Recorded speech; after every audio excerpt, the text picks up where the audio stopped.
Hello everybody, welcome to the TriStar Gym channel. Today's episode, we're doing another Ask Me Anything. Please give me a thumbs up. Let me know that the sound is working properly.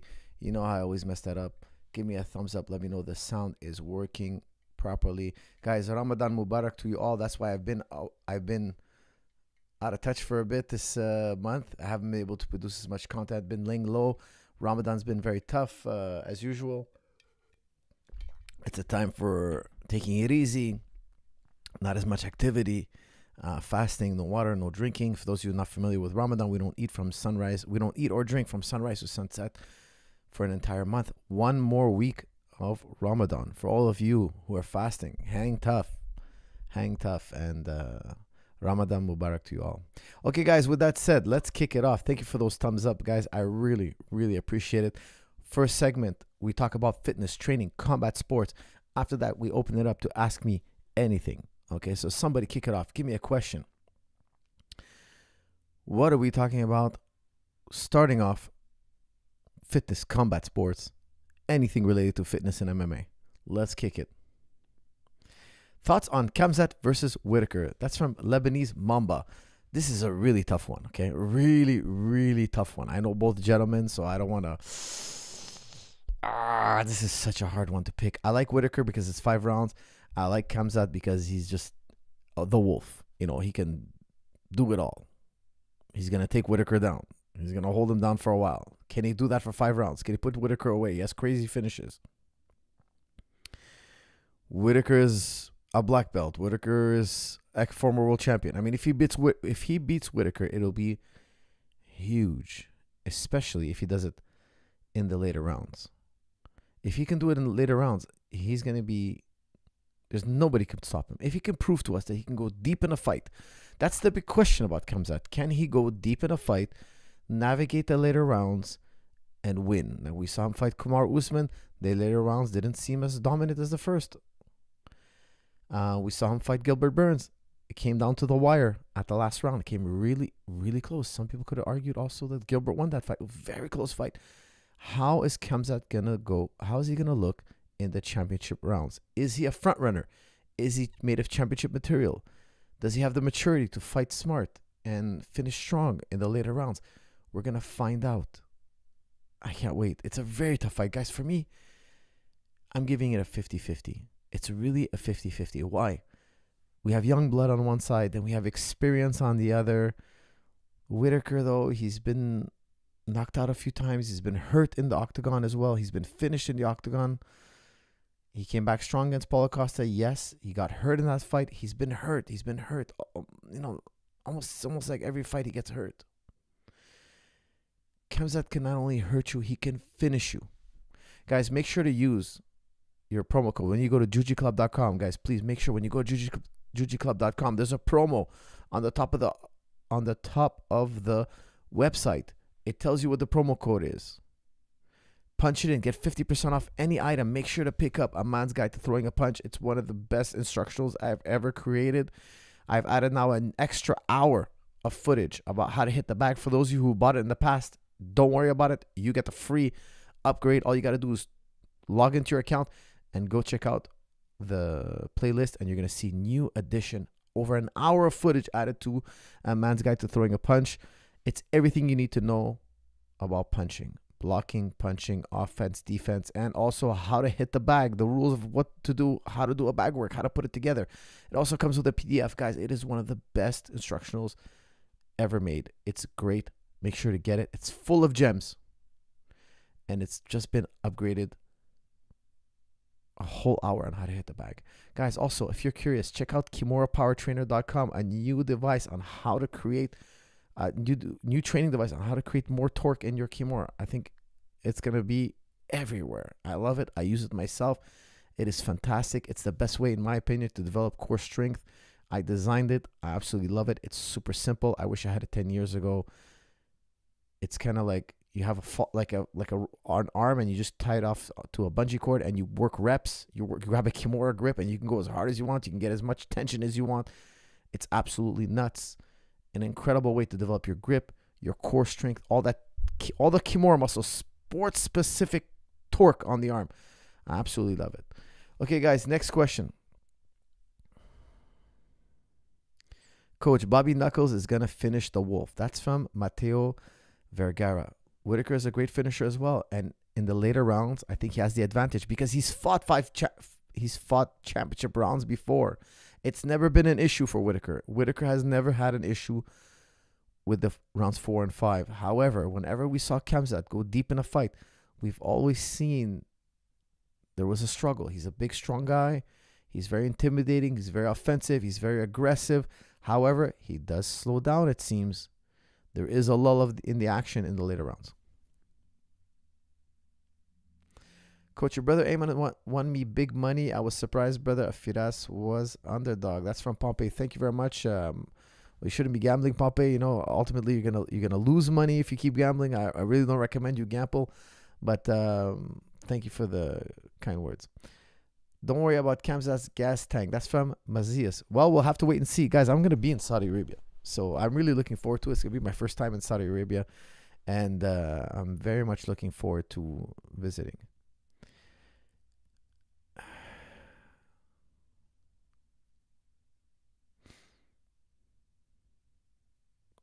Coach, what is the number one most important skill to learn before blue belt? ? That's from Nathan. I would tell you, learn the basics. Get really, really good at the basics. Don't worry about all the fancy YouTube videos you see, all the cool, like, wow moves. We do that because it's fun for guys who've been training a long time to try a cool move, to try something very new, to try something bizarre. You know, you've been doing jiu-jitsu for 10 years, and now's the time to really get creative. But when you're starting off before blue belt, I would tell you, don't do anything outside of the basics till you get to purple belt. The better your basics are, the further you're going to go. The better your basics are, the further you're going to go. Basic butterfly guard sweep, omoplata, armbar, triangle choke, guillotine, the basics. Don't get crazy with buggy choke. Don't start doing all this reverse upside down, twisting, pummeling, like weird stuff. That's something that's going to occur once in a blue moon. You really got to get crazy good at the basics. Arguably the greatest grappler of all time, Roger Gracie, and I've had the privilege to train with him. He's one of the great jiu-jitsu masters of all time. I would tell you, he only does basics. Everything else to him doesn't work. If you show him anything that's outside of the basics, he's thinking, oh, you're falling into the trends. You know, you're getting fancy on me here. He's really about getting the basics done perfectly. And he's taken that idea to an extreme. Now, I've worked with guys like, for instance, Ryan Hall. He goes outside the basics, to say the least. He does a lot of like stuff that's like you're in a labyrinth, you know, like he's very ultra tricky, thinking outside the box, and that works for him. I think like certain personalities like those kind of like, you know, their jiu-jitsu is complicated, but they have the mind. They have the mind for it. They have the thinking mind. They have the intricacies. Not to say that the advanced basics is not tricky. Also, it takes a lot of attention to detail. To do armbar, like, you know, I've had Roger Gracie teach me armbar. When he taught me armbar, I was like, oh my god, like I just learned like 10 new things about armbar, and I never understood armbar before. I've been doing armbar for 10 years, and this guy's doing it in a way I've never imagined. Like, it's really incredible. The minutia, the little details they develop or discover when they're training. So there's two schools of thought. But I'll tell you, if you're a beginner, don't try to go into bizarro world, like really intricate things. Like, no. Master the basics.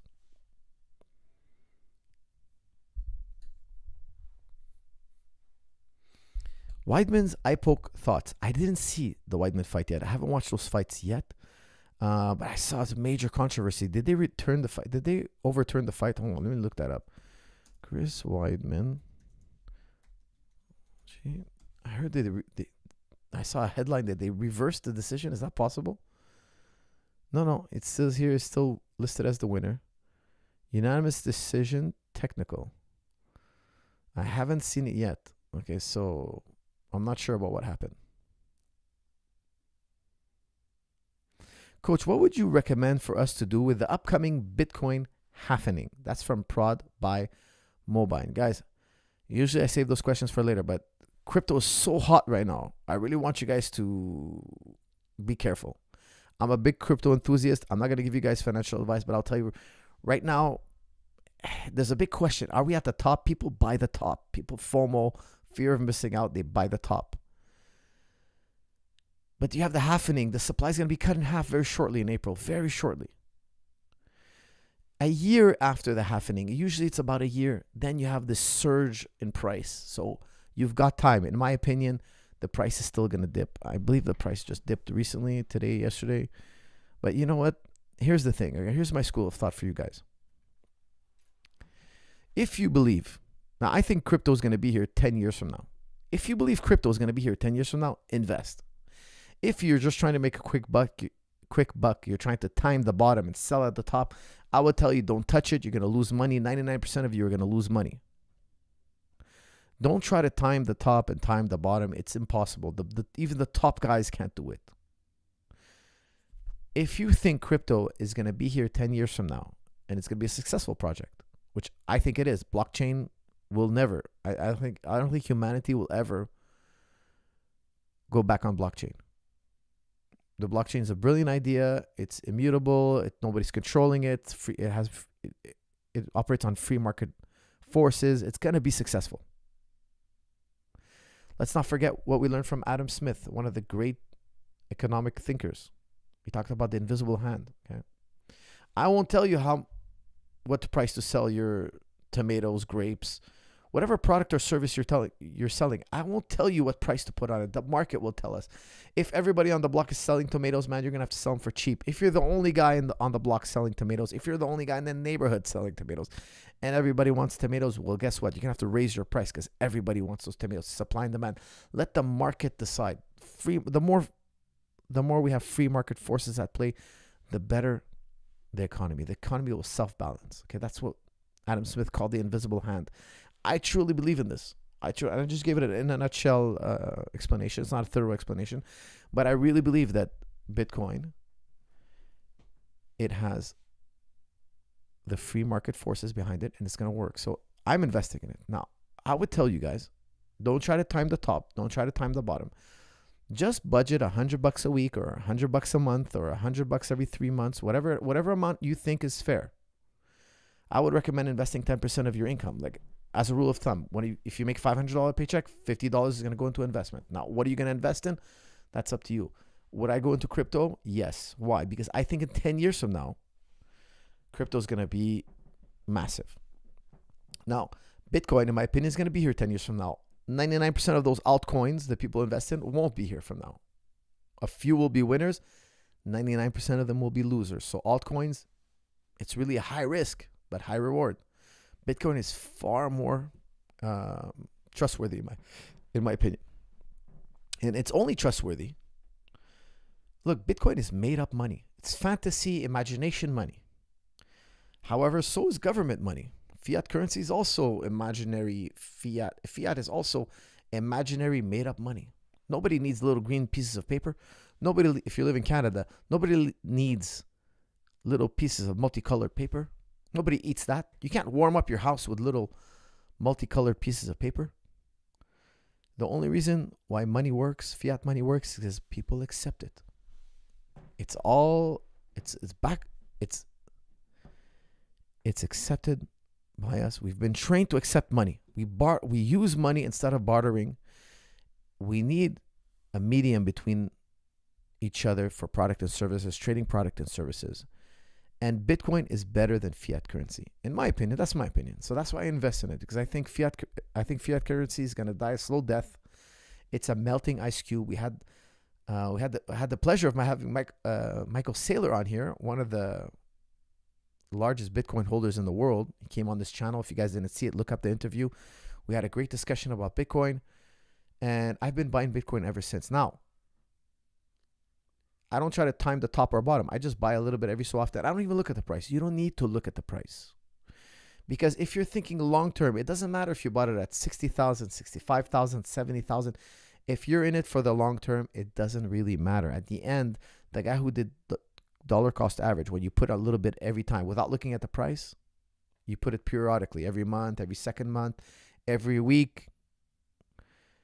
However you want to invest, however much you want to invest. If you put it on a regular basis, imagine you were doing that 10 years ago. You'd be rich today. You'd be rich. Stop trying to get rich quick overnight. Invest in things you believe are long term. They're going to be here 10, 15, 20 years from now. It's still going to be there. I really trust this project. Invest in it. Okay. That's why I'm very careful with altcoins. I won't lie. I do buy altcoins once in a while.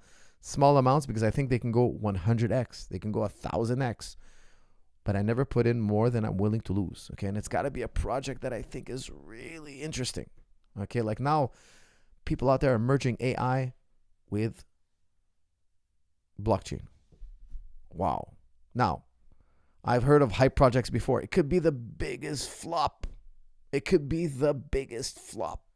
People talk about it. Oh, it's going to be so great. It's going to be so great. And all of a sudden, everybody jumps in with money and then it flops. I wouldn't be surprised if it flops. But if it hits a 1,000x, a 500x, a 100x, I want to be part of the action. I bought some. Okay, so I bought BitTensor. They're merging AI with crypto. I think it makes sense, the project. It's like an open source AI. People are going to literally put their knowledge together to create an AI that's going to compete with Google's AI, that's going to compete with ChatGPT. I think it makes sense. Will they ever actually get it off the ground? Who knows? Okay, but these hype projects are hype. For those of you who are young and you don't have, you haven't made any concrete investments yet, don't go in altcoins too much. Like, try to avoid that. Go buy the stuff that's really more secure, which is only in my opinion. Do your own research here. But I really trust Ethereum and I really trust Bitcoin. They're going to be here 10 years from now. After you cemented your investments, I would say, okay, now maybe go for a moonshot, which is like 100x, 200x, 500x. Can happen, but very incredibly hard to decipher. Think about Facebook. Facebook changed their name to Meta. The metaverse was supposed to be the next big thing. I remember I was thinking about investing in the metaverse, which I did. I bought sand, okay, and I never sold my sand. I buy and I never sell, okay. And I was sitting with one of the gamers, like a really popular gamer. He did a video with me and George, training with me and George.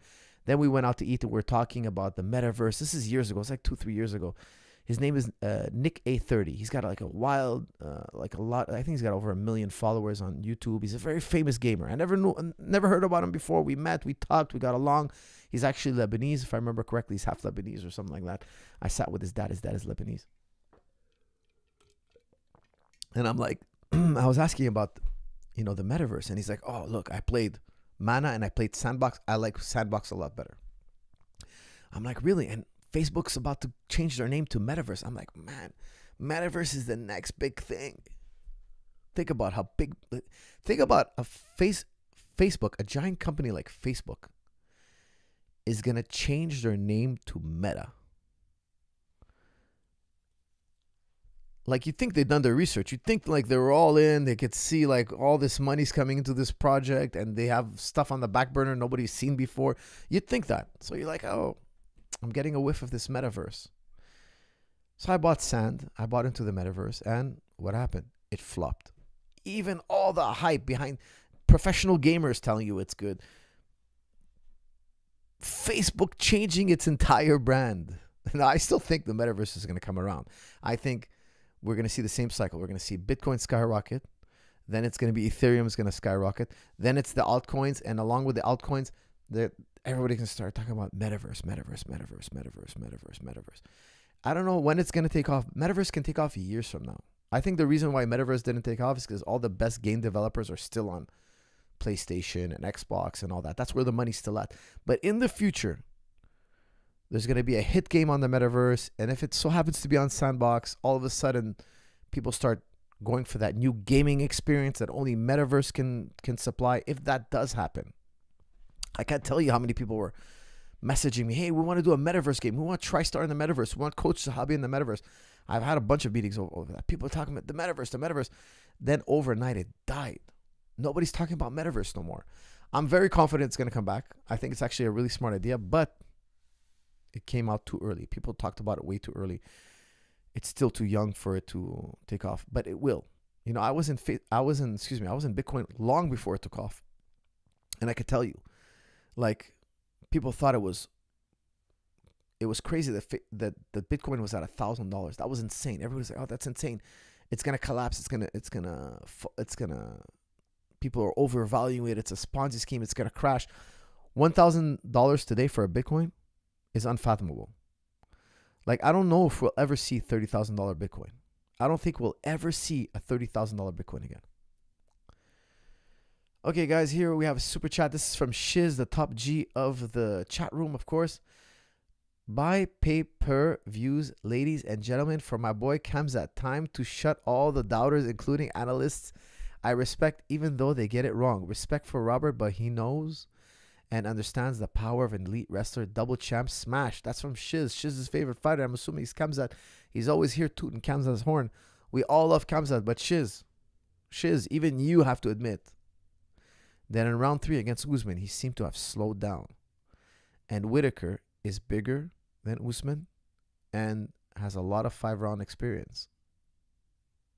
Could you imagine if Usman had a round 4 and a round 5? What could happen in that fight? Again, Kamzat's a great finisher. He's very good at finishing in rounds 1 and 2. Can he finish Whitaker? Whitaker's been hurt in a lot of fights recently. Very hard one to call. I'm calling 50-50.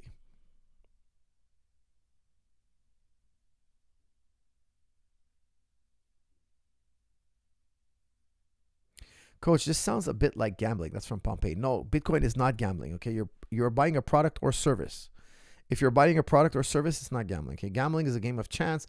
One guy has to lose. A lot of people have to lose for one guy to win. Bitcoin is not the case, okay? Bitcoin, when I make money, I'm trying to store the value of that money. I don't want to go into much of a spiel on this, but basically, whenever you earn money, society's telling you, look, this is the product or service you gave us. We're going to give you this currency here. This currency represents the product or service you contributed to society. That's what money is. Money is a note. It says, look, I'm owed this. I painted some fences. Somebody gave me $100 for painting their fences. I did something for my community. I gave a product or service. This $100 represents the time and energy I spent producing those products or service.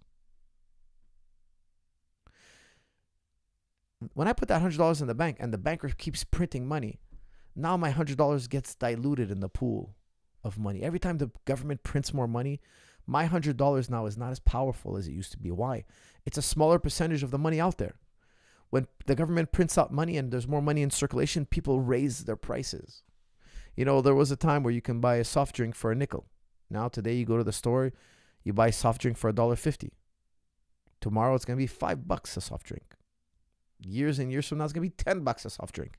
I'm going to be telling my kids, oh, yeah, I used to buy a soft drink for $2. Now, look at you kids. It's $180 a soft drink. Insane.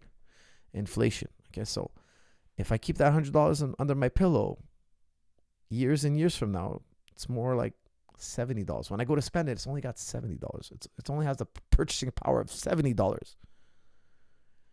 If I store it into Bitcoin, if I buy Bitcoin, if all things remain the same, the purchasing power will be like $200. So I'm just maintaining and or growing my purchasing power. I'm not gambling. There's no chance here. Okay, now it will only work. Bitcoin only works. Don't forget, Bitcoin is imaginary money. Fiat is imaginary money. The only thing that matters is acceptance. The more people accept Bitcoin, the more people want Bitcoin, the more people that store their wealth in Bitcoin, the more Bitcoin matters. The more people trust fiat, the more fiat matters. It's all about the Metcalfe effect. Metcalfe effect is the value is users squared. I forget the exact formula, but it's basically the amount of users. It's a network effect. Facebook only matters because a lot of people are on it. If I created a Facebook that's even better, let's say we called it Coach Book. I created a Coach Book. Coach Book is exactly like Facebook, but it's a little bit better. Okay, how's it a little bit better? I have better emojis. I have better fonts. I have a nicer website. It flows better. Who cares? All that matters is how many people are using Coach Book. Nobody's using Coach Book. Maybe I got 1,000 users or whatnot. People are still going to go on Facebook. Why? There's more people to network with. There's more people that accepted it. Facebook had a first mover advantage. More people got hooked on Facebook, not because it's better than everybody else, but because it came out so big, so strong early on that now we're like, hey, I've heard of Facebook. I haven't heard of Coach Book. And Coach Book, when I went on it, there was only like 2,000 people. I don't visit Coach Book. There's not enough action on Coach Book. This Facebook here has a lot of traction. He came out at the right time. He outcompeted the people who came out the first generation of social media networks.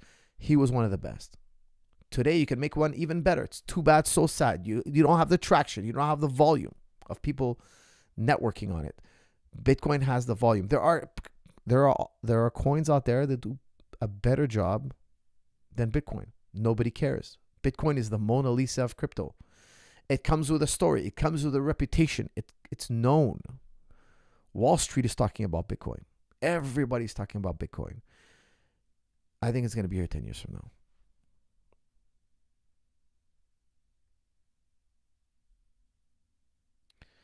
The old rug pull. It's only a rug pull. It's only a rug pull if people don't accept it. If people hype up a coin and we all jump in and they sell, and the guys who originally hyped up the coin sell, and more people keep coming in, we don't care if they sold. It's only a rug pull if they hype it up, and when everybody jumps in, maybe the first, 5,000, 10,000, then they just pull the money out. That's a rug pull. Absolutely. You're right. 100%. Any project can be a rug pull. Don't ever forget that. There are countless scams. Countless. Even coin market. I think every project is a scam. If they don't hit critical mass, it's a scam. Bitcoin has hit critical mass. It's out of the hands of any developer right now. That's how I see it. People have adopted it. That's what counts. Adoption. There are other factors that count, such as security, etc., but adoption is massive. Tomorrow you can make a better Bitcoin. New cryptocurrencies come out every day. You never heard of them. There are literally thousands of coins. Literally. Who cares? Nobody's heard about those coins. Nobody uses those coins.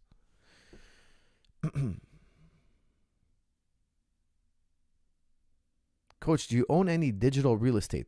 I own sand. That's the best. That's the closest I got. I was really not a believer at all in NFTs. I thought NFTs was absurd, like total absurdity. I never bought an NFT, and then they crashed. They sank like a stone. But again, I think NFTs is a scam. I think it's like how people clean money. Like, oh, I bought this NFT for $10,000. Yeah.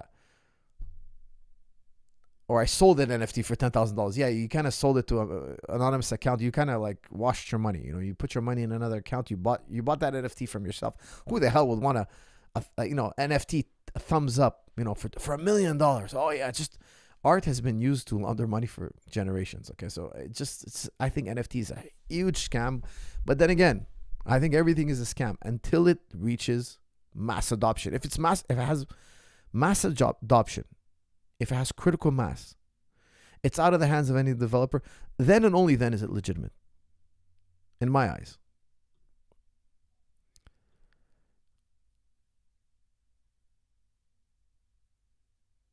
Hey, coach, have you looked at Flowbility and Contact Jordan? He understands posture and spine conscious training more than anyone. They have an amazing app. Promise it will change your life. Thank you. That's from PJ. I still haven't reached out to him or anything like that. I still haven't gone through his material, but he's on my to-do list. Thank you for checking up with me, Mr. PJ. The Oracle says, Salam, coach. I hardly hear you cuss. What's your opinion on cussing and how it affects one's appearance? Ramadan Mubarak, Habibi. Thank you, Habibi. That's a very sweet message. Thank you very much. Listen, I don't like to cuss, okay? Now, especially on publicly, it's not a good example. My kids listen to this podcast. Friends and family listen to this podcast. Why would I cuss? Now, do I ever cuss? It can happen, okay? Now, I'm Lebanese. I'm hot-tempered like every Lebanese out there. It can happen. However, would I do it in a public setting? No. Am I human and I have bad days? Absolutely. Okay, I'm no different than all of you guys out there. However, publicly, I always try to show a good example, because if I cuss, then, young kids are going to cuss, adults, not just me, but any adults. You cuss, you show a bad example. They start cussing and, they lose this respect. And all of a sudden we have like this, like chaos in the youth. We have to it's our duty to give them a good example to follow. And you know what? When you teach them well, later on, when they become strong and they're powerful and they're head of society, they'll treat the elderly well. And that'll be us. Don't forget. You know, I've seen parents like give a bad example to their kids, and that comes back in the future to bite them in the ass, believe me. Because then those kids grow up with those bad habits, and the parents are old and fragile. Parents need help and whatnot. And the kids are like, huh, you know, like they're thugs. The kids, they raised a bunch of thugs, you know, not caring, friendly, kind human beings.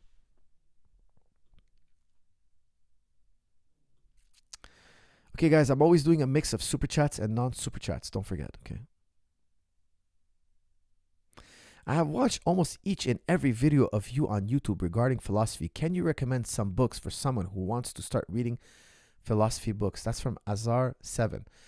It's tough to learn philosophy without a guide, but I would tell you a good soft landing is Euthyphro by Plato. Plato wrote a book called Euthyphro, and it's a very soft landing and a fun read. I highly recommend it. Bitcoin is digital gold. I totally agree with you. That is 100% true. Ken Zurcher, good mornings. Help me slam people like in Pride. People online are claiming Zurcher deadlifts help you slam people. Any truth to this? That's from Hassan Haytham. I like Zurcher squat. Zurcher deadlift, I think, is if you're an experienced lifter, it's a great maneuver. It is a great lift. Okay, will it help you slam people? Yes, it'll help you get stronger. That's for sure. I'm a big believer in Zurcher squats. I teach Zurcher box squat in strong and stable back. I'm a big believer in back squatting using a box squatting. It's fantastic. That'll also help you. It's a great hybrid. So I would prefer that. You do a Zurcher box squat over a Zurcher deadlift. It's safer and you'll get stronger. West side barbell style of squatting, except I like to put it in the arms. Why? Because I'm always using those underhooks. I like to involve the upper body, and it takes a little bit of stress off your lower back. Okay. As a grappler, boxer, combat athlete, you don't want to overuse the lower back, okay? Because if you overtrain your lower back, then you go roll or you throw a kick or a punch, you could tweak your back, okay? So it's always about the right dosage. Hello, Coach. I'm a Muslim trying to understand the Islamic stance on compatibilism. Can you give me a quick rundown on it? That's from Perplex. Perplex, I've done that question one too many times. I'm putting it to bed for a little bit. We've talked about determinism endlessly on this channel, so I will review it again in the future in depth and in a different way. Just not right now because I've done it so many times in the past. But I promise you we will be talking about it again in the future.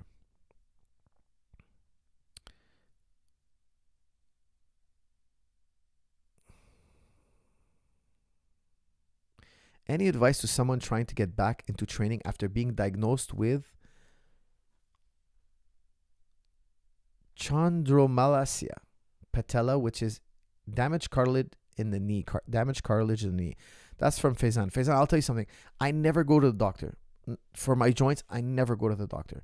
I don't go to the physio. I don't go to the surgery. Like, they always want to cut me open. I never do it. I wrestle twice a day for 20 years, almost twice a day, every day. Okay, not every time. I'm not going to say I roll. I haven't missed practice. Sometimes I don't roll, for 2-3 days because I have a tweak here and there. It's normal. If you train in combat sports, you're going to have a tweak here and there. But you can train every day. If you take care of your body in an intelligent way, you don't need all this craziness. I've trained in third world countries where they don't have access to all this crazy medical technology. Okay, like if you tweak your knee in a third world country, well, guess what? They ice it, they massage you, they give you a day off, but that's it. Then you got to go back to training. I feel that stability training is the true secret to keeping your joints healthy. Stability training. Make sure to check out Strong and Stable Knees. It's all in there. I'm not going to go over it now, but ultimately speaking, the greatest thing you could do for your knees is stand up on the ball. But there's a progression and exercises to get you that level. I never have problems with my knees. After you get stable enough to stand on the ball for 10 minutes, I would tell you after that it's just maintenance. You don't need any more.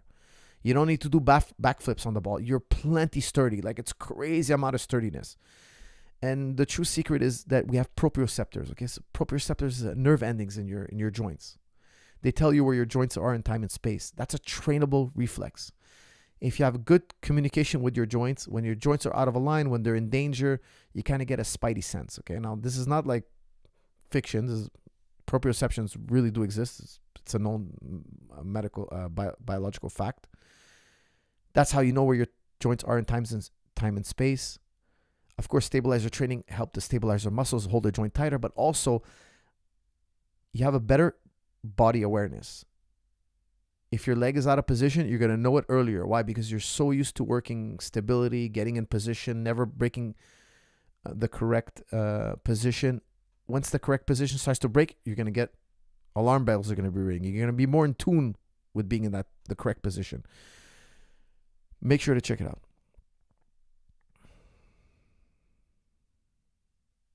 Coach, what is your thought on ecological jiu-jitsu training? Limited drilling, more focused on game with active resistance and life scenarios. That's from James Nelson. I think that has a place. It has a place, you know. However, like if you look at the greatest grapplers, the greatest judokas, the greatest wrestlers, they always drill. They always drill. Like find the top wrestling teams, the top wrestling clubs. They drill. I think there's a time and place for games and all that. It makes it fun. It's for some people. I think it could be a better way for some. However, no group has thrown out drilling, played games, and made it to the top yet. So it's experimental. We have to wait for a group to do that. And I'm positive people have tried that in the past, okay? Because it's not crazy, right? Because with kids, we do that. With kids, we play games mostly, you know? Like, we play, like, you know, okay, 2 kids, we're going to teach them to wrestle. Okay, we try to take each other's socks off. We come up with all sorts of games. Why? Because by trying to take each other's socks off, they're wrestling. But if you try to teach them to wrestle, they wouldn't be paying attention to you no more. If you tell them, look, grab your hand, put your hand on his wrist, reach for his tricep, drag his arm, take his... The kids are not going to be interested. They want to play games. So we've done that with kids. Why is it once they get older, we throw that out? Why? You think a group, you know, and don't forget, wrestling is a very old sport. People were wrestling since the ancient times. You think they didn't start with games and then slowly weed it out? One group tried to continue with the games and it probably didn't work. Long story short, I think people always copy the champions, and the champions were drilling. Therefore, people started drilling, and it became a tradition. It can be that I'm wrong. Absolutely can be. That's why we need to wait for a group that says, hey, we're not going to drill. We're going to take the chance of just playing these ecological games, or whatever, however you put it, and we're going to be the best somehow. If that were to happen, that would revolutionize jiu-jitsu.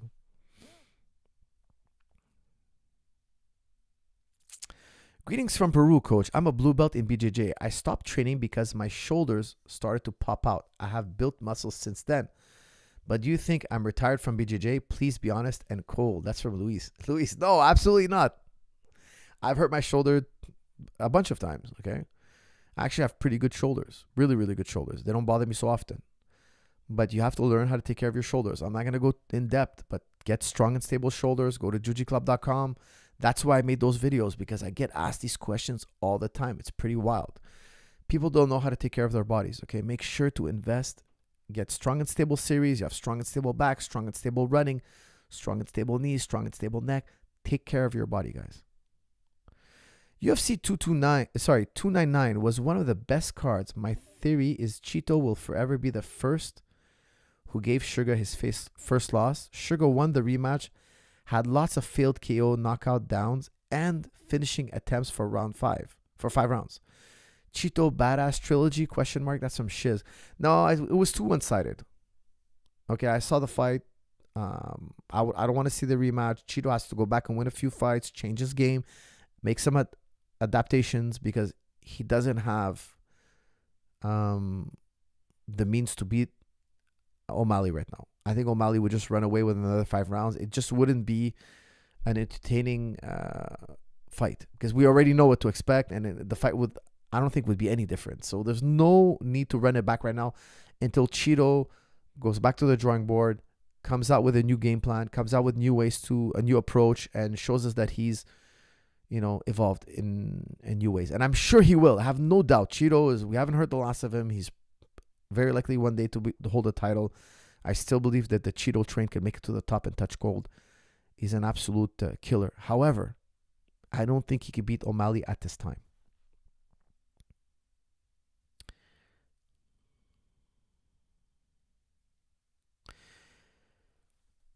Hey, Coach, do you have a stance on music? ? I know some Muslim countries have huge Muslim countries, but it is a hot topic in the community. Thanks, Coach. That's from Ruben. Look, I very much agree with Ghazali. He says, Imam Ghazali, he says, look, if music is forbidden, then tell that to the birds. Right? He says that because God created the birds and the birds sing. In the Quran, one of the prophets, he plays the flute, right? So how could it be forbidden? Well, Ghazali says it's not music that's forbidden, it's the content of the music. Now, if you're listening to gangster rap and he's talking about murking this guy and raping this girl and selling cocaine, I would tell you that's haram music. If it's positive, if it's uplifting, if it's something that you wouldn't be ashamed to listen to it in front of your kids, I don't think that's necessarily. I mean, I'm not a mufti, okay, but according to Ghazali, the way he talks about it, it's the content that's bad. It's not necessarily music itself. Now, there are other schools of thought that say, look at this hadith, look at that. There's disputes there. I'm not a mufti. I'm not an expert in this division, but I thought that Ghazali made a lot of sense because he's saying, look, how could it be in itself evil or bad or haram or forbidden if birds sing and look at what the Quran says? So I'm not an expert in this topic. That's just my opinion.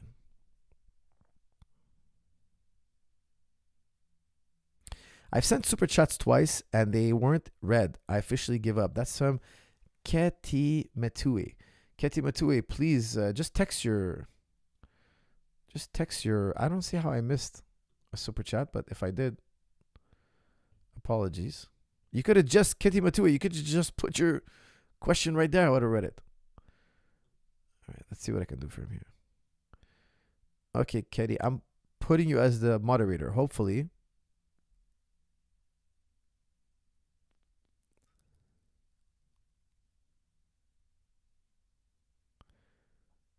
Oh boy, never mind.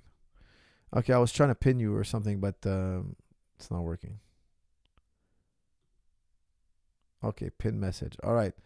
Next message from Ketty. I'm going to see it because I pinned him, so I'll remember. Just got back into BJJ training. Bought your guard retention. Helped me a lot. Thank you. That's from Freedom On. Those are great videos, actually. Yeah. Make sure, guys, to punch in the promo code. When you go to jiu-jitsuclub.com, punch in that promo code. Please don't buy a video and then write, my guys, oh, I forgot to put the promo code in. I forgot, coach. Please tell the coach I forgot my promo code. Barmak, you're a gentleman and a scholar. Thank you very much.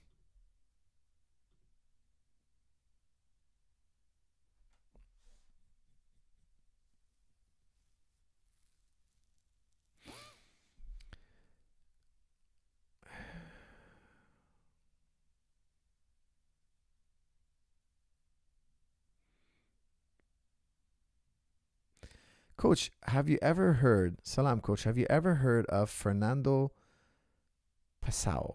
Let's look up. No, I've never heard of him. Fernando Pessoa. Let's see what crazy name you guys are pulling up today. Let's see here. Fernando was a Portuguese poet, writer, literary critic, translator, publisher, and philosopher. Described one of the most significant figures of the 20th century. Very interesting. No, I've never heard of this gentleman here. Fernando Pessoa. Let's see what he wrote. It's a nice Italian name. Oh, Portuguese name, excuse me. Let's see. Oh, literature, mysticism. Interesting. All right, you know what? I'll look him up. Let me just bookmark him here. You crazy guys, always finding me new material to study. Let me find him here.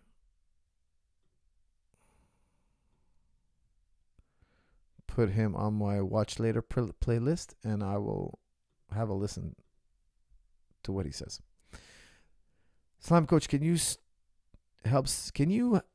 help someone stop smoking? That's from ANZD. Well, if you were like, let's say, a family member of mine and you were a smoker, I'd probably beat the hell out of you and force you to train every day and just like watch you like a hawk till you give up. And like, if I caught you smoking, I'd probably beat the hell out of you. I'm just being sincere. That's how I would do it. I'll pull the plug on you. I hate smoking. I find smoking is horrible. Like, don't get me wrong. I smoke shisha. Okay, not hashish, shisha. You know, like what do you guys call it in America? Hubbly bubbly, or what do you guys call it? Hookah, right? Not hookah. Hookah. You know, like You know, we smoke socially once in a while, and once in a blue moon. But smoking cigarettes, I find that disgusting. I can't stand it. I can't stand the smell of cigarettes. Salam, Coach. Absolutely love your content. I remember you mentioned David Hume's idea of augmentation and how he attempts to use it to explain the idea of God in our minds. Why is this a weak argument according to you? That's from Leroy. Leroy, wow, what a profound question. Okay, let's do it. It isn't Ask Me Anything, and we're 46 minutes in. I'm gonna answer this question, so I'm gonna have to lay some groundwork. I'm gonna do it short and concise. Okay, so philosophers, we discovered something. We said, look, a lot of great thinkers from all over the world, okay, not just one guy figured this out. He said, look, everything you have in your head, all the ideas you have in your head, once went through the senses. What's the senses? Sight, taste, smell, hearing, touch. Okay, you have 5 senses. Okay, we actually have 6. The 6th one is proprioceptors, what I mentioned earlier. But let's not digress. Okay, the whole world knows it as 5. Let's keep it at 5. It's neat. It's clean. Everybody knows it. Sight, taste, smell, touch, hearing. 5 senses. For you to have the idea of the color red, you have to have seen the color red. A blind man, if we ask a blind man, the most intelligent blind man, hey, what do you think about red bicycles? He's like, look, I know what a bicycle is. You guys let me touch one. I felt it. I rode it. You guys kind of like chaperoned me, and you spotted me, and I rode it around. It's great.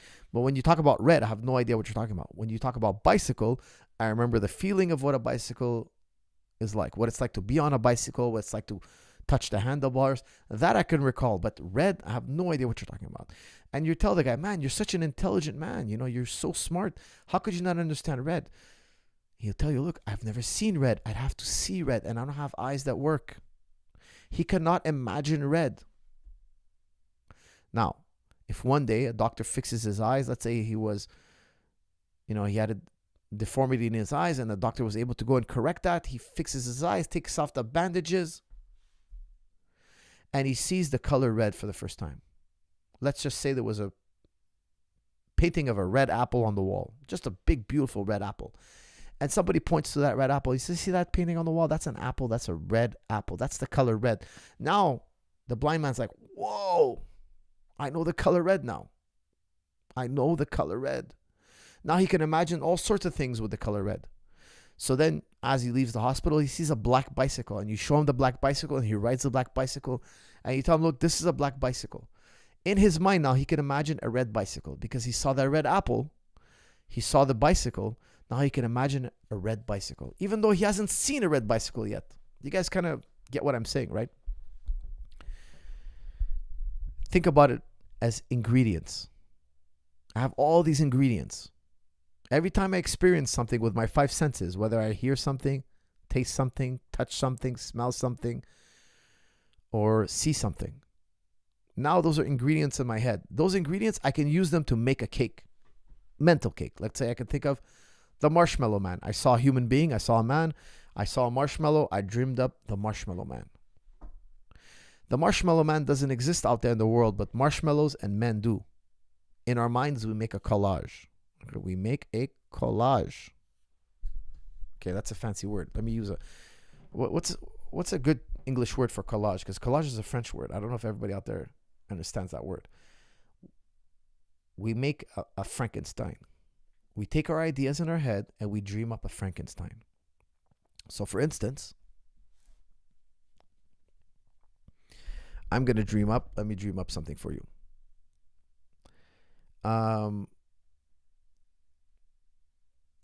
Superman with a aquarium for a head.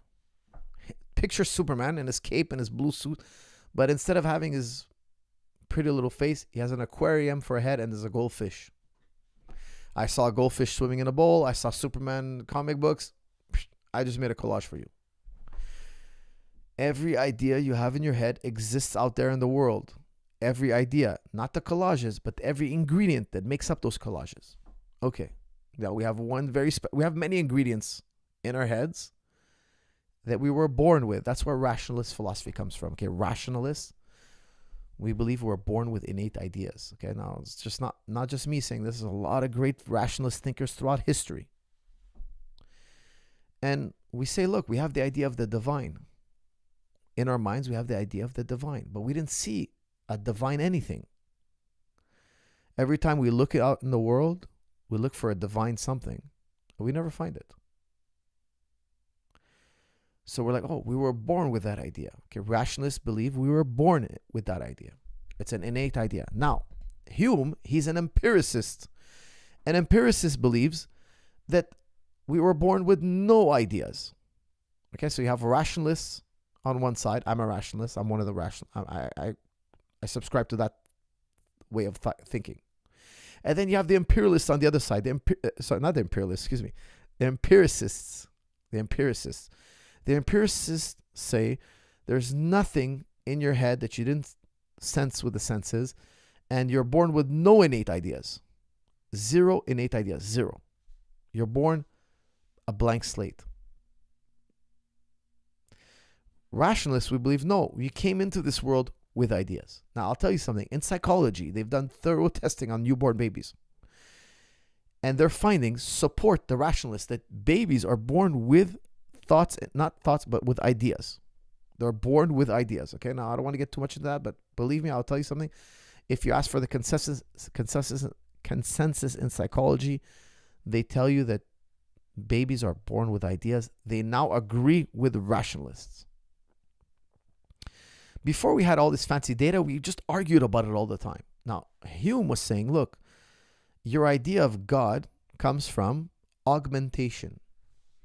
Imagine I had this glass of water. Okay, just imagine it was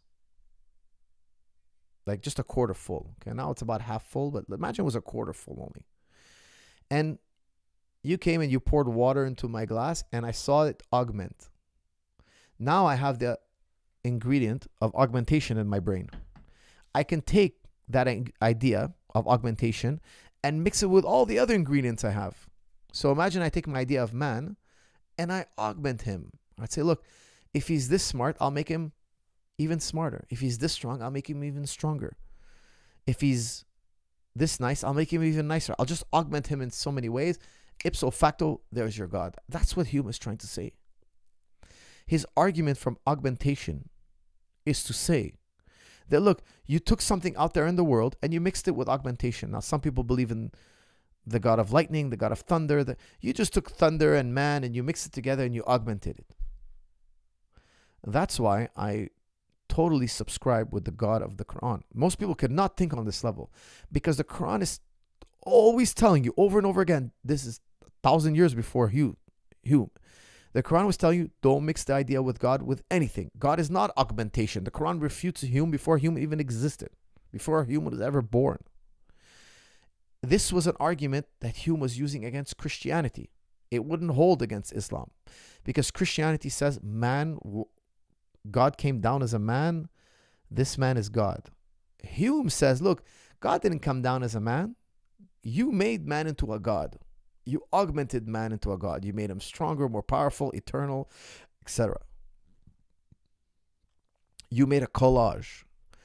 His argument was a jab at Christianity. He wasn't very courteous to Christianity. He didn't like Christianity, even though in his time he couldn't come out and say it because he would have lost his job. He would have kicked to the curb, possibly put under house arrest.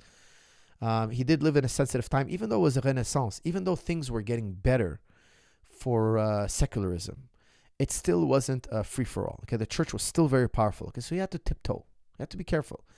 But he would still give jabs to Christianity. Christianity at this time was not as powerful as it was 100 years before Hume. Okay, in Hume's time, there was the Enlightenment period. People are becoming more critical of Christianity in his time. You have to understand he's one of the critical voices, but it's still not a carte blanche. Like today, academics can say absolutely anything they want about Christianity. There's no repercussion. In Hume's time, he might not get promoted. He might not, keep his job, etc. So he would jab Christianity within what was acceptable in his time. He was saying, look, it's augmentation. You're Jesus Christ. Not in these words. He would never use these words. He's saying your belief in God is just augmentation. You took man and you augmentated him. Like when you saw this glass of water augment, now you had that ingredient in your mind. You took man and you augmented him. That's his whole argument. Now I would tell you, I agree that human beings take man and augment him, but they mix man with the idea they have the divine. Now you have to remember, every ingredient you have in your mind has to exist. It couldn't be otherwise. Why it couldn't be otherwise? I'm putting this in a nutshell, guys. The reason why it couldn't be otherwise, one of the champions of why it couldn't be otherwise, is a man named Parmenides. Now you have to understand Parmenides. How can I tell you who Parmenides is? Parmenides is 2,500 years ago, ancient Greece. How can I tell you who Parmenides is? Parmenides is such a heavyweight in the philosophy world that out of the 40 books of Plato wrote 40 books. Okay. Socrates is in every one of them, I think, except one, if I remember correctly. And Socrates wins every argument. He's always the star of the show, except in one book. Except in one. So you got 40 books of Aristotle just destroying every thinker, just chopping them up. Except in one book. In one book, he gets his ass kicked. He gets destroyed. He gets just demolished. He gets disproven. He actually leaves the argument saying, look, I don't know what I believe. Socrates admits defeat. He's like, I don't even know if I believe anything I've proposed all these years. He's completely dumbfounded. And who is he dialoguing with? He's dialoguing with Parmenides. The book is called Parmenides. Plato's work it's all about dualism. It's all about something called the forms. All of Plato's work, it's all about this thing called the forms. I'm not going to get into what the forms are. By the end of the book, Socrates is like, I don't even know if I believe in the forms anymore. This guy just ruined my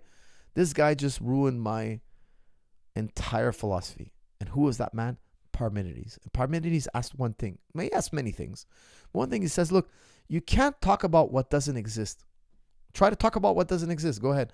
And no philosopher in 2,500 years has ever been able to talk about what doesn't exist. You can't talk about made up things. Like, for instance, if I tell you the marshmallow man doesn't exist out there, but it exists in terms of ingredients.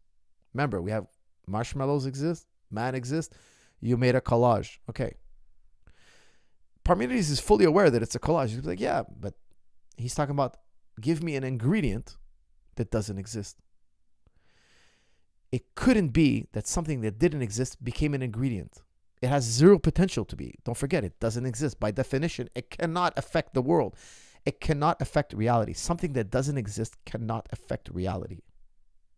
That's how philosophers know that morality is a real thing. Morality is objective. Because how could something affect us and not exist? If it doesn't exist, it cannot affect reality. Think about that. If something exists, it affects reality. That's what existence means. Berkeley said it best. He said, to be is to be perceived. If something exists, it's perceived. I might not be able to perceive everything that exists. That's not what Berkeley was trying to say. He understood that we're limited by our five senses.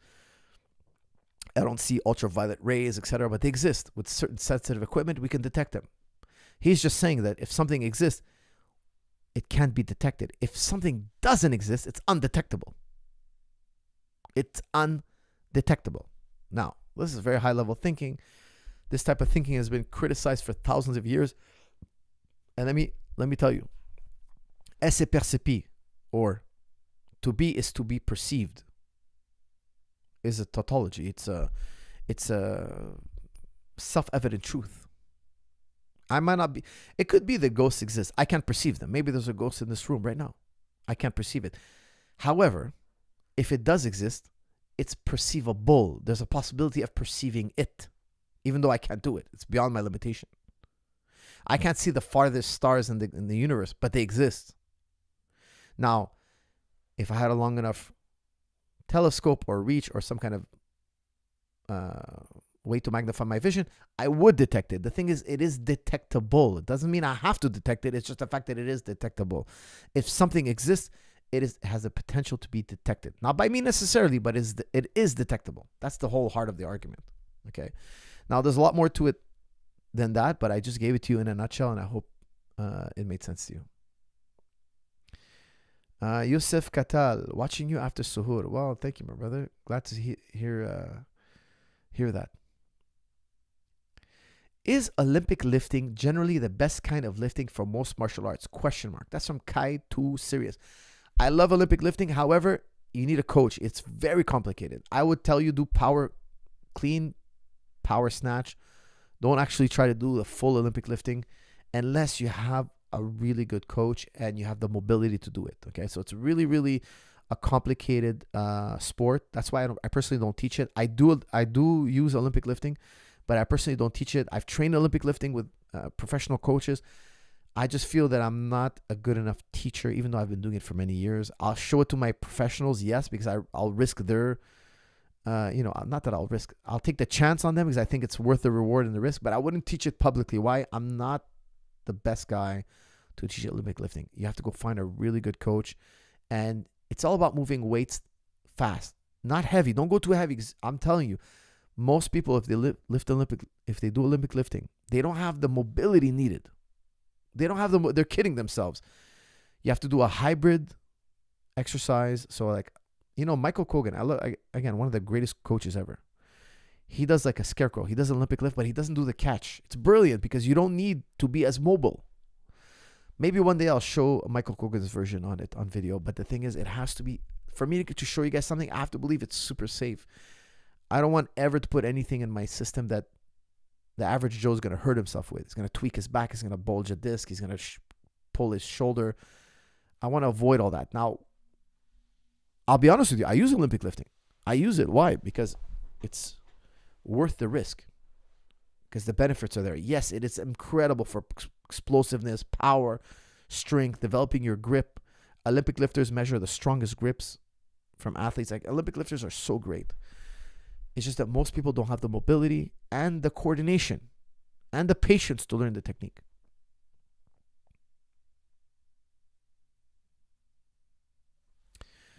For us, why on earth did Tim Tam discontinue the Universal Power Massager mount? I need that product so bad, but when I emailed them, they said they discontinued it. It's such an amazing recovery tool. That's from Hassan. Hassan, I invented that, FYI. We discontinued it because during COVID, the Chinese supply chain went down. It hurt the company really badly.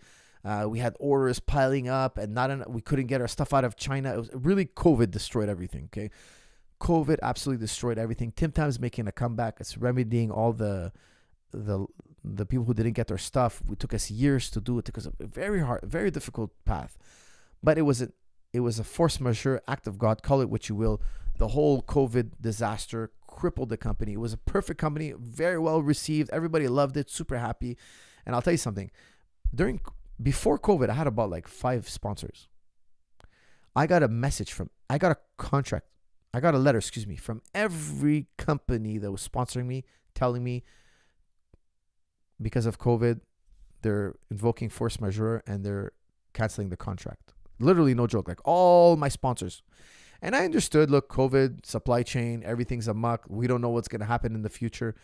And it really destroyed so many companies. It's insane, especially here in Canada. So it was really just a COVID destruction. Only the biggest, richest companies that can take a beating survived. And Tim Tam barely survived. It's now recovered and doing better. But those 2 years were incredibly difficult on the company, so we had to discontinue just to keep the company going. Talib. Okay, buddy, I'm trying to find your super chat.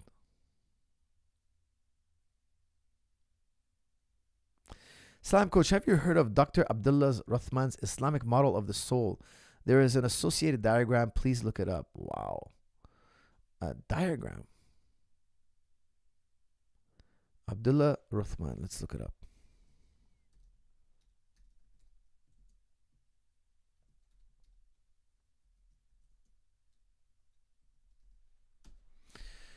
All right, let's see. Journey of the soul. Oh my goodness, look at this. This is interesting. Any man with a diagram is going to get my attention. Okay, buddy. I'm putting it on my watch later. I will not miss this. Who knows? Maybe I have him on my show. We discuss. I love a good diagram. Okay. I actually made my own do-it-yourself massage gun mount on a metal because it's discontinued. I might start selling it because it's nothing compared to Tim Tam. That's what I said. Go for it, brother. It's all yours, man. If you can do it, do it.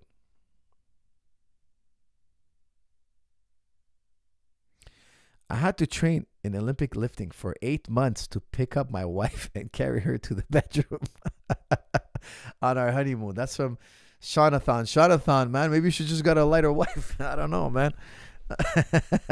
He had to lift heavy weights for 8 months to bulk up, to build his back so he could pick up his precious woman. No offense, man. If you like him that way, that's all right. I don't like the skinnies. Like, it's crazy. Like, they starve women in this country. Like, they make women feel like they have to be super ultra paper thin. That's insane. Like, no woman should be paper thin. I don't know why men like paper thin women. She has to have a natural curve, I would say. Hi, Coach. Blue Belt TriStar Gym digital member here, working on half guard and open guard to a purple belt level. I'm trying to attack the upper and lower body equally. What must I know to develop this? That's from Brandon Deisberg. You know what, Brandon? I think my next video is going to be open guard. I was thinking about what's the next video I'm going to do. I think it's going to be open guard.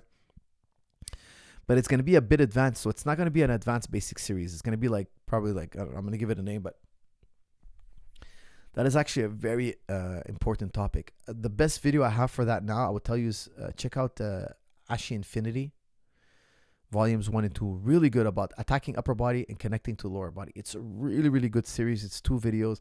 I think you're absolutely going to love it.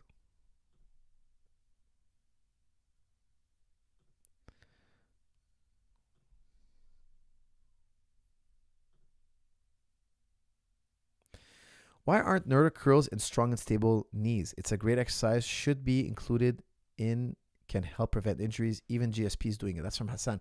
I think Nordic curls are great. There's 2 reasons why you don't want to do it. Okay. One, why I didn't put it in the program, I should say. One, it's not accessible to everybody. Not everybody has that equipment. Okay. You have to have somebody, like, there's ways to do it with a buddy, but if you want to do it comfortably, like George has an equipment. He has a piece of equipment that he helped design. He brought to market. It's a fantastic piece of equipment. I have it in the gym. That's one. You need the right piece of equipment. Strong and stable knees is for a guy on a budget. Okay. Because in strong and stable knees, you don't need fancy equipment, because fancy equipment is a luxury. If you have a Nordic curl, add it into the mix. Okay. I give you a long list of exercises to do. Nordic curls is great. Here's the other problem with Nordic curls. I think it's for advanced athletes because it's so strenuous on the hamstring. It's so strenuous. I use the opposite version. I make you lie down on your back and put your feet on the ball. That way, there's not so much leverage on the hamstring. I'm using more stability than I'm using weight. Okay, because when you do Nordic curls, it's more leverage against the hamstring. It's going to create a strong hamstring, but not a smart hamstring. I'm using stability as a stimulant. It's going to create a very smart hamstring, a hamstring that knows how to control the joint properly. From there, we're going to do deadlifts, and you're going to see Strong and Stable does a lot of lunges. Strong and Stable does a box squat, etc. We're going to build the strong hamstring, but with stuff that's more commonly available in every gym or home gym, etc. Okay. The other thing is that Nordic curls is for guys like GSP, guys who've been doing sprinting, jumps, squatting for years. Now we're going to target the hamstring and we're going to punish it even further. Why are we going to punish it even further? We've punished this hamstring so much. Give me another deadly dose. What's a deadlier dose? Oh, Nordic curls. Very strenuous on the hamstring. We can put so much leverage on his hamstring. It's going to grow. It's going to wake up. It's going to fight to survive. That's the idea. It's a very, very highly advanced stress. It can be, okay? Now, you can damper it. You know, you could do so many things to damper it, to scale it down. But if you're scaling it down, there are other funner exercises I'd rather do. Okay, so I think it's a great maneuver if fit it into your workout. It's just not on my basics list. That's what I would say. It's not on my basics. And I think basics are the best. Okay, now GSP, he did the basics for many years. For him to stay motivated, he's going to do something new. You know, don't forget, that's a part of motivation. I do that as well. Okay, so I've done the basics for many years. Sometimes I throw something new in my routine. Okay, now like these days I'm doing a lot of hip thruster. I got a hip thruster machine. I like using it. Why? I feel like, you know, I haven't done that in the past. I'm getting a new stimulus. It's working for me. I'm getting the results. Why? Because my body's not used to that. Change is a good thing in training, guys. Whatever motivates you, helps you get excited about doing your routine, that's really, really important. Because if you're not motivated to do your routine, guess what? You're going to find excuses not to do it. So that's why I like combat sports. Because for me, training 1 hour in combat sports, I feel like it passes in 5 minutes. Like it's really not long. If you tell me run on a treadmill for an hour, I can physically do it, but I won't. Why? It's too boring for me. If you told me, coach, run on this treadmill for an hour, nonstop, we'll give you $1 million. Guess what? I'm going to run on that treadmill with a big old smile on my face because I'm motivated to do it. Now, some people running on a treadmill is a pleasure.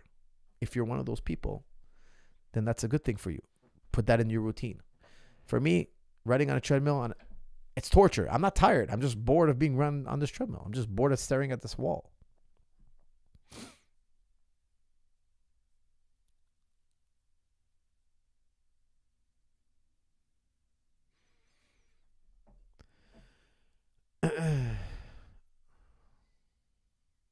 For us, UFC historian here, can you comment on Chael Sonnen's career? I'm doing a tribute video. That's from UFC historian. Wow, I got to tell you something. Chael Sonnen is what a special guy. Let me tell you something. A very, very special guy. Man, he was, before Conor McGregor, he was the greatest trash talker or entertainer, WWF type spokesman. You know, like he was the first. And I'll tell you why. Because from what I remember, he was very humble at first. Very humble. And then I think they were kind of like, he was getting pushed to like get exciting. And why? One of the reasons why. Anderson Silva fought Damian Maia in Abu Dhabi. I believe it was the first Abu Dhabi event. Now, you're a UFC historian. Remind me if it was the first one. I think it was. And the main event flopped. Why did it flop? Because Damian Maia was trying to win. He was trying to move forward.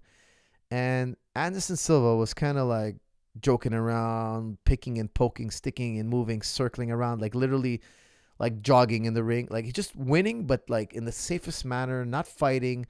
And he was heavily criticized. Now, Dana White, I remember, didn't strap the belt around Anderson Silva. He gave it to his manager and said, you put it on him.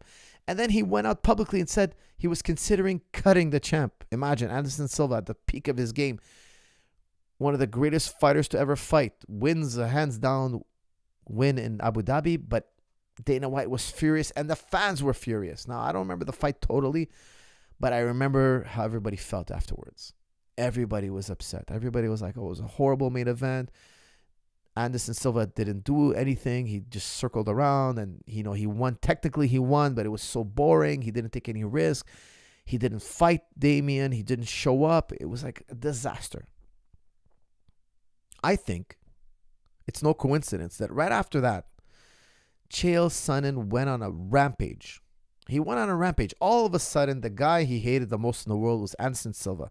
I think the UFC went up to Chael and like, can you get this guy mad enough to fight? Can you get in this guy's head? Because Chael went after Anderson Silva like I'd never seen before.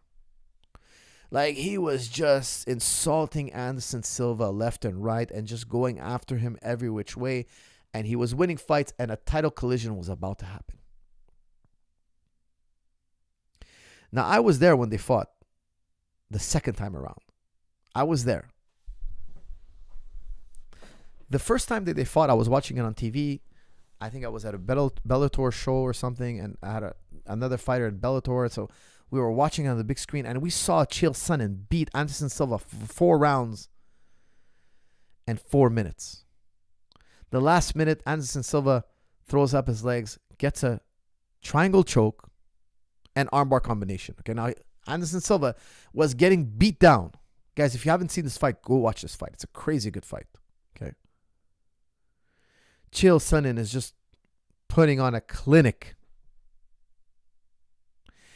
And 1 minute left in the fight. About 1 minute left. Maybe 50 seconds. Maybe a minute 20. I don't remember. Roughly. But it's really late in the fight.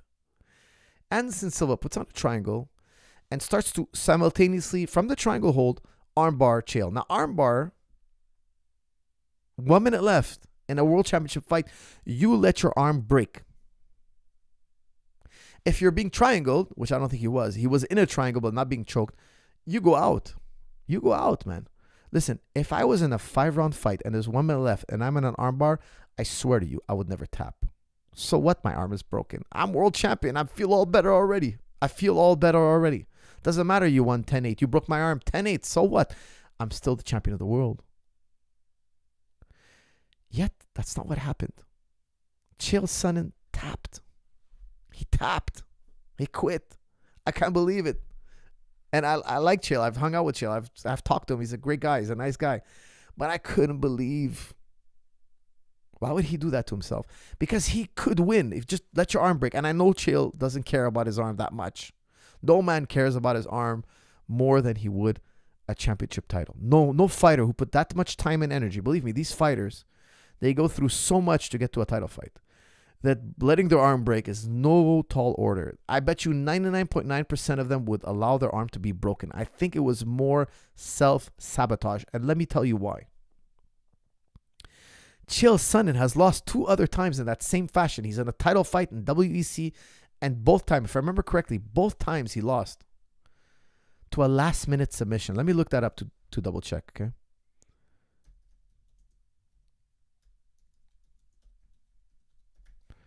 Let me refresh my memory, guys. These are old fights, okay? Chael Sonnen fought for two WEC titles. Here we go. Hold on a second. Okay, here we go. He fought Paulo Filho. He lost 2 times to the same guy. He beat Paulo Filho once. Unanimous decision. He lost to Paulo Filho. Armbar, round 2. 4 minutes 55. Let me see this here.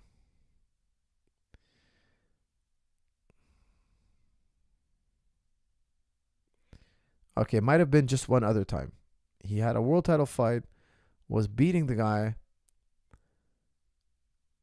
If I remember correctly, it was a WEC title fight. Okay, Brian Baker, Paulo Filho.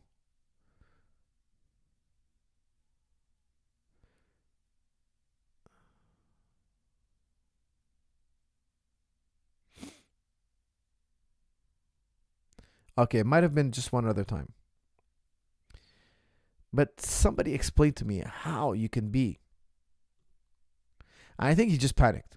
Because I have a world title in my hands. I'll let my arm break. Like, you have 4 rounds and a half won. I think he's been in 5 world title fights. I think Chael's been in 5 world title fights, if I remember correctly. He was one of the greats. He was a great talker, great entertainer, and one of the biggest comeback wins in history. Okay, I know that we've seen some comeback wins in recent time. Okay, but this one was massive for Anderson Silva. He revived. Chael Sonnen revived Anderson Silva. Why?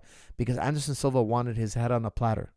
He was getting beat by the bad guy. Chael Sonnen, known as the bad guy, came out and was beating Anderson Silva. Anderson Silva scored a Hail Mary comeback win. And then they were fighting again. Oh, this part was great. Let me tell you something. I was there at the second fight. Let me tell you something about Chael Sonnen versus Anderson Silva, round 2. Okay? Their second fight. Chael, in their first fight, tested positive for testosterone. He got flagged for 16-1. Guys, no more super chats, please, because I'm going to end this very shortly. No more super chats, please. Chael Sonnen got busted for steroids. 16-1. When he got caught for 16-1, the allowed ratio at that time was 6-1. So some guys had it. were allowed to take testosterone, but only 6-1. He was 16-1. Like, he busted the system. He busted. His response, if I remember correctly, was, "Oh, you must have caught me on a low day because I'm usually much higher than 16-1." Like, he was just kind of like, he was like laughing that they caught him. He didn't care. He's talking, "Look, I'm usually higher than that. You must caught me on a low day." Now, in the rematch, from what I remember, they were saying, no, he's only going to be allowed 6-1. He's not going to be allowed 16-1. No. We're going to monitor him. I don't know if they did. I don't know if it's true. I had no access to that info. But the rematch didn't go so well. For those of you who don't remember or those of you who didn't see it, Chael had a good first round. But it didn't go well for him after that. Now, let me tell you something. In the locker room that night, I was in the same locker room as Chael Sonnen. I had another fighter fighting on the card.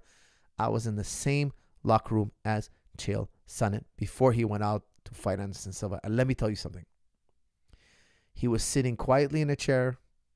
He was sitting like he'd warmed up. He did it all. And man, I could tell you, like, everybody's nervous before they fight. I looked like he was nervous. He was nervous. I'm not going to say anything more than that. He's fighting arguably the greatest middleweight of all time. A very dangerous man. And Anderson Silva, a killer. He goes out there and he has a phenomenal round one. He takes Anderson Silva down, mounts him, controls him for 5 minutes. Second round, though, you could see he's not able to take Anderson Silva down again. Anderson Silva hits him, strikes him, knocks Chael down. Chael's kind of seated in the octagon looking up. You know that Chael's he's like a deer in the headlights now. He's got the great Anderson Silva on top of him. Anderson Silva puts on the last final touches with some ground and pound and finishes the fight. Chael Sonnen is arguably one of the most entertaining fighters of all time, especially his pre-fight talk. He did it in a classy way, not going too... Like, he was clever. His trash talk was clever. It was intelligent. It wasn't vulgar. Like, today, you have trash talkers. They're just vulgar. It's just like beep, beep, beep, beep, beep. You got to edit everything. You have to edit everything they're saying. Chael was clever, smart, intelligent. He went over the line, in my opinion, a few times, okay? He definitely went over the line. However, a lot of his trash talk was clever. Okay, guys, please, no more super chats. I'm going to round it up and call it a night very shortly. Thoughts on Dawkins saying he's a cultural Christian? I know you're skeptical of his philosophy. Sorry. I click sent as you said no more super chats. That's cool. No problem, Turd. He said he's a cultural Christian. Hold on 1 second. I just want to make sure I didn't miss any. Okay, look, what's a cultural Christian? Okay, that's fine. He doesn't take Christianity literally. He doesn't believe that Jesus died for your sins. He doesn't believe that there's a God. He doesn't believe there are angels. He's culturally Christian, meaning, look, there's a lot of nice lessons in this book. You know, love your neighbor, turn the other cheek. Oh, the parts I don't like, I just don't take that part. There's a lot of people out there like that. Okay, some people call themselves, I'm a Christian atheist.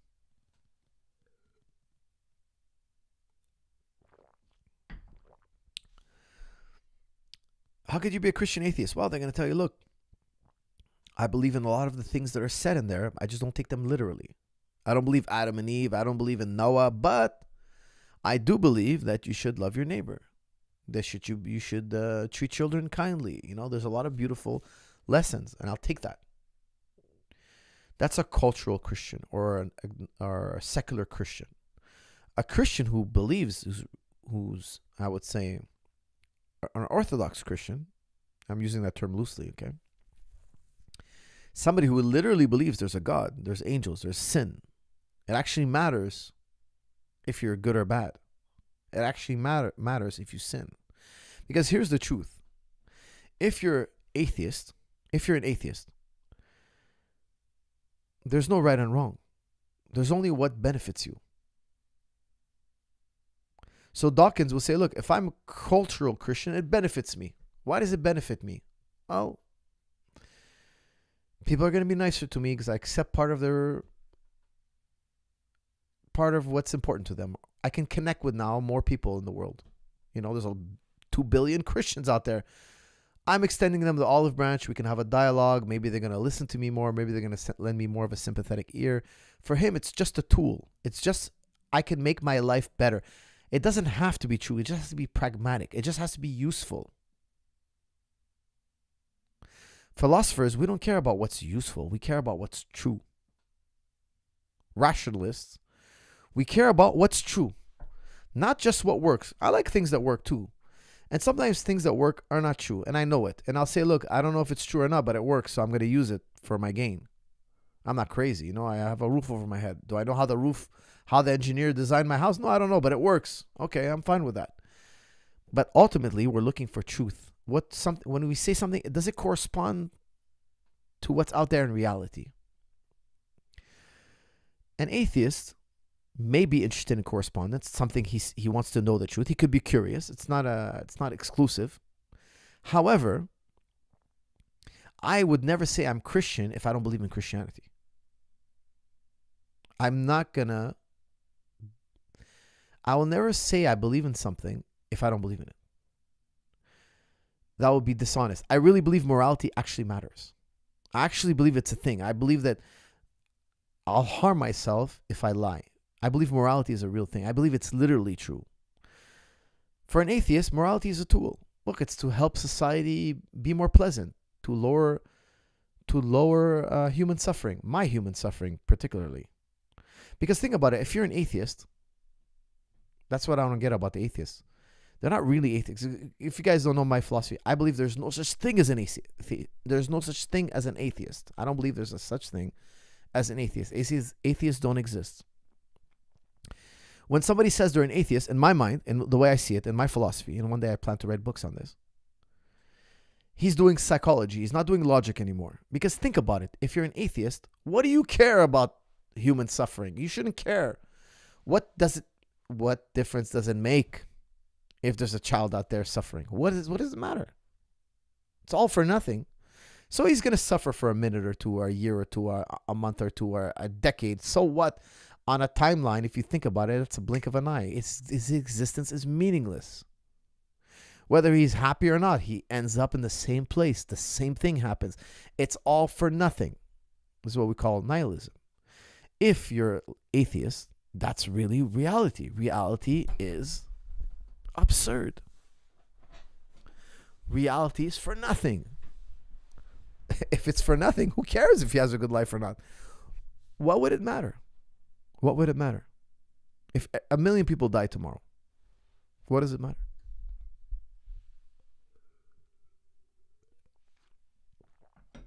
What does it matter? Now, if you believe in morality and you believe that, hey, human beings were interconnected, I'm responsible for my fellow man. Now, it matters. There's a starving child. There's an injured person. Now it matters. Guys, with that said, I want to talk about what's going on in the Middle East. I know we've talked about it every so often, and I think it's a very important topic. Recently, the world has been uproar over 7 aid workers being killed. Now, guys, when October 7th happened, I came on this channel and I condemned it. I said it's wrong. Killing innocent civilians is always wrong. And I'm here to condemn the actions of Israel. Even more so. Why? Because they're killing at a rate that has never before seen in the last 100 years. Okay. After World War II, okay, that's in the last 80 years. We've never seen a killing at this rate. And the vast majority of people being killed is women and children. Non-combatants. Every day I watch the news. Every day my mind is blown. How this government, this ultra right-wing government, and guys, I would say this about any Arab country or any country, name me any country that does this, that kills innocent civilians like this. Bring them up to me. I'm happy to condemn them. Okay, I'm not singling out Israel because they're Israel. Not at all. I'm signaling them out because it's happening today and it's an atrocity. And if tomorrow there's another atrocity that I see in the news, I will call it out again. Okay, we have to remain consistent on both sides. I saw a video of a 12-year-old boy Palestinian boy, playing with a little firework, and he was shot from an Israeli soldier about 100 yards away, up in a tower, behind a giant wall, up in a giant tower, super safe, bubble glass and all that. Like, he's ultra safe. This little kid is just playing with his friends. He's no threat to anybody. And he was shot through the heart and killed. Itamar Ben-Gvir, the head of national security of Israel, gave a speech and said, look, you all see a 12-year-old boy. I see a terrorist. This guy's the head of national security. He says, I'm going to commend the soldier and give him a medal. That's what he said. If we start identifying children as terrorists, it will never end. And let me tell you why it will never end. If you justify, some people write me, because I put a picture of a starving child. I'm like, look, this has got to end. People online, you gotta all condemn this. Like, everybody in the whole world, you can't let these children starve to death. We'll come back to regret. Our children will grow up, see what's online, and we let this happen. No, we didn't speak up against it. I guarantee you, this is the first documented genocide ever. Everybody who's pro this, everybody who's pro genocide, everybody who's trying to say it's not a genocide, you will all be humiliated. Your children and grandchildren will be embarrassed, humiliated. They're going to disassociate from you. You're going to be like, oh, no. My granddad, he was an idiot. He was a fool. I'm going to tear down every picture. I'm going to go spit on his grave. I'm going to distance myself from him. How dare he? It's like finding out your ancestors were slave owners. That's what's going to be. Generation Z is going to despise. And let me tell you something. I'm not just saying this blindly.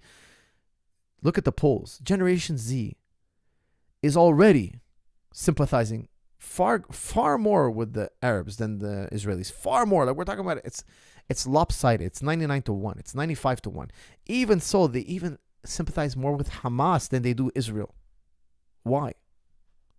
Well, a lot of people think all this started on October 7th. It absolutely did not. And here's the thing. Here's a very important, crucial point we gotta address. If you say that, Israel has a right to defend themselves, if you're one of those people who tell me, because people tell me that, Coach, Israel has a right to defend themselves. Okay, if they have a right to defend themselves, and by self-defense, you're talking about bombing with 2,000-pound bombs in populated, dense areas where you're going to kill, you're killing innocent civilians, then how is that any better than 9/11? That's what I want to know. Because when you ask the perpetrators of 9/11, why did you do that? They say, look, they kill our civilians, we're killing your civilians. You attacked us, we're attacking you. It's an eye for an eye. Like, you hit us, we hit you. Yeah, but you're killing innocent civilians. Well, they support their government. They're liable.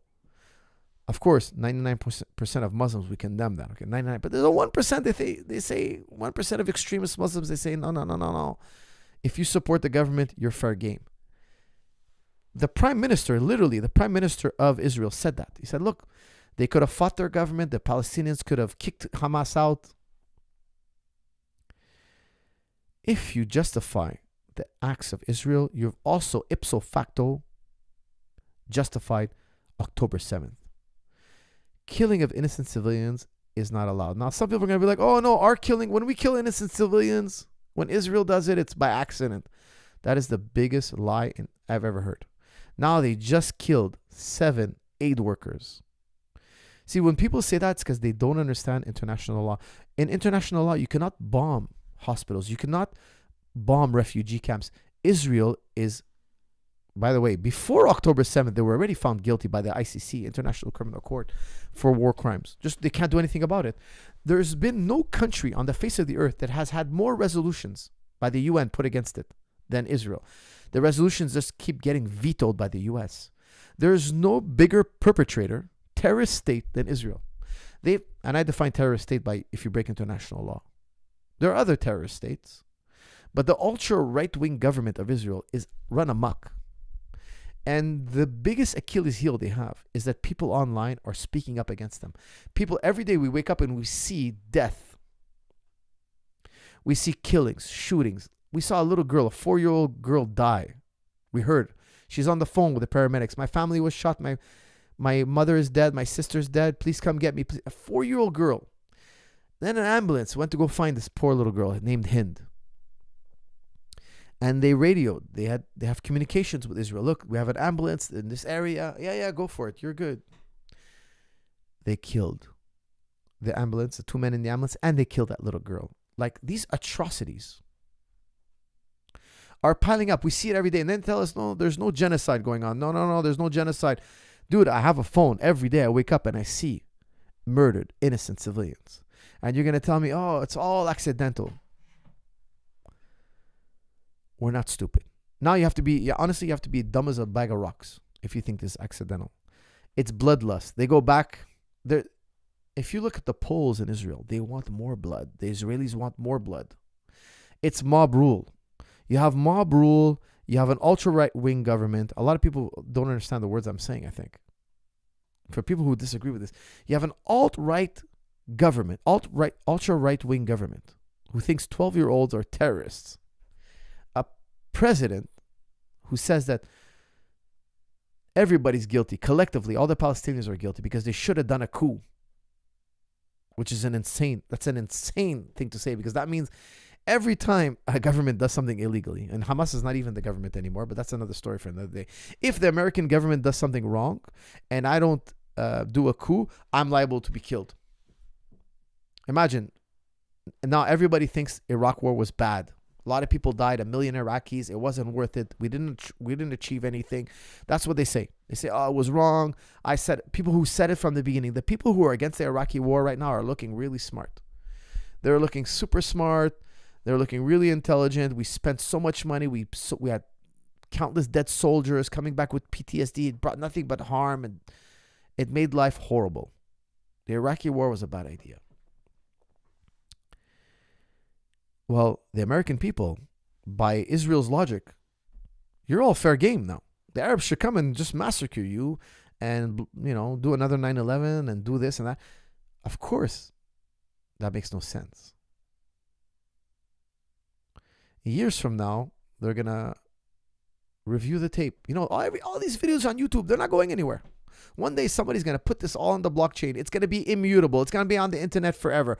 Our children's children will be able to watch everything we did. Just like the way we watch World War II videos, they're going to watch our YouTube videos. They're going to be like, oh, wow, our great-grandparents were crazy. They were bombing each other left and right. They were killing children left and right. They were starving children. It's a disgrace. And here's the thing. The U.S. is giving them a carte blanche, a blank check to do more and more, to kill as much as they want. The dirty work is done by Israel, but guess what? The puppet master is really the USA. The puppet master. The USA is just as guilty. I can't believe that they point fingers at other countries. They're the worst. When Noam Chomsky was asked who is the #1 terrorist state in the world, he put it point blank. He said the USA, of course, by far, by a great margin.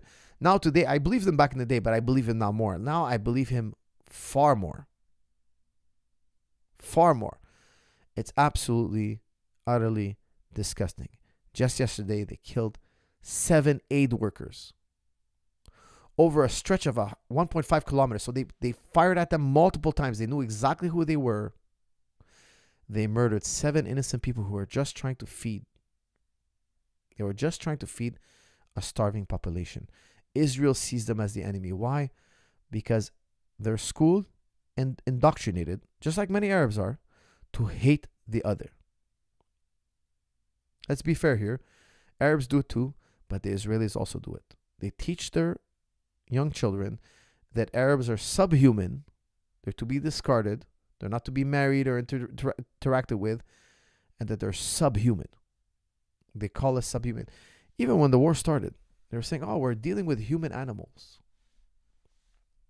We're going to cut off the electricity, food, water.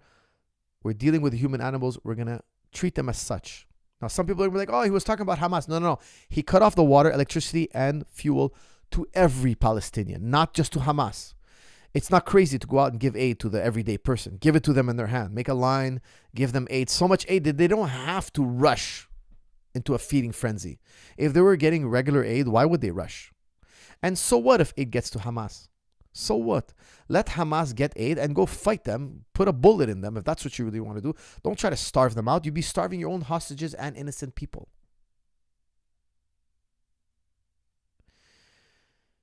It's an atrocity. Humanity right now, mankind right now we're in a reaction phase. Once our minds cool, once people start thinking clearly, they're gonna see that the atrocities committed in the Middle East right now are an embarrassment to anybody. Anybody who makes any justification for them whatsoever is gonna look like a fool. I highly recommend all of you out there support peace in the Middle East, a resolution.